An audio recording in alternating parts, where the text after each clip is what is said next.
Hi folks, Rick Wedell here. I'm the Chief Investment Officer at RFG Advisory in Birmingham. Thought I would come to you with a brief market update, kind of let you know what's going on out there.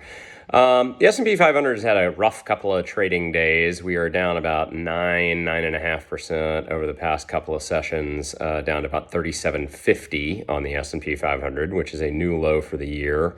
And officially pushes us over into bear market territory. We are down about 21% year to date. For those of you who are keeping score at home, if the market drops by more than 10% off its most recent high, we call that a correction. If it drops by more than 20% off its recent high, we call that a bear market. There's no magical economic wah associated with those numbers.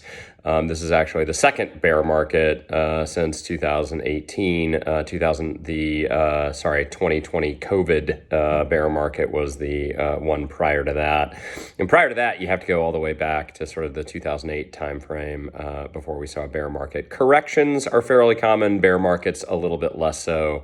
But there's no really economic link to it. In terms of the drivers for the most recent sell-off, we got an inflation report and a consumer confidence report late last week that were a little concerning. So on the inflation side, after being a little bit weaker, maybe moving in the right direction, core inflation last week looked quite strong. It surprised to the upside.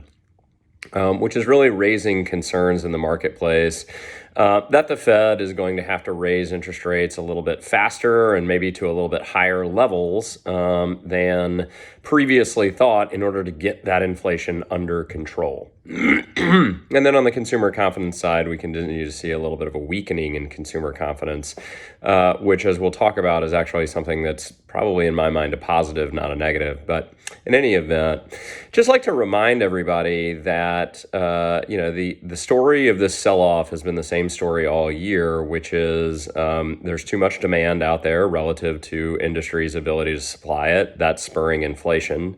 That's creating the need for higher interest rates through the economy, and valuation multiples for both stocks and bonds tend to go down as interest rates rise. This is something that we've talked about before.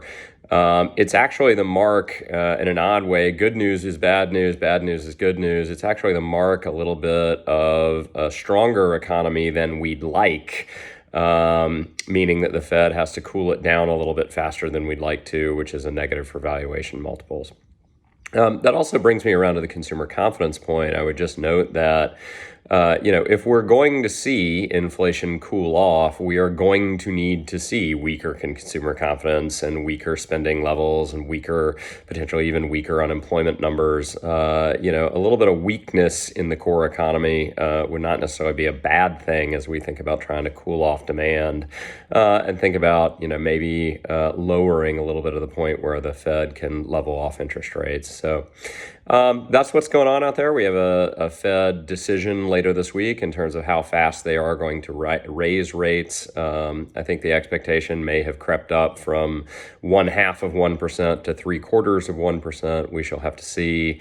But we will be back to you after that decision and kind of let you know what else is going on out there. So as always, if you have questions, please feel free to reach out to either myself or to your advisor. I hope you're having a great day, and I look forward to talking to you again soon. Thank you for tuning in. And if you're enjoying this content, please subscribe to our YouTube channel and click the bell to be notified when we post more.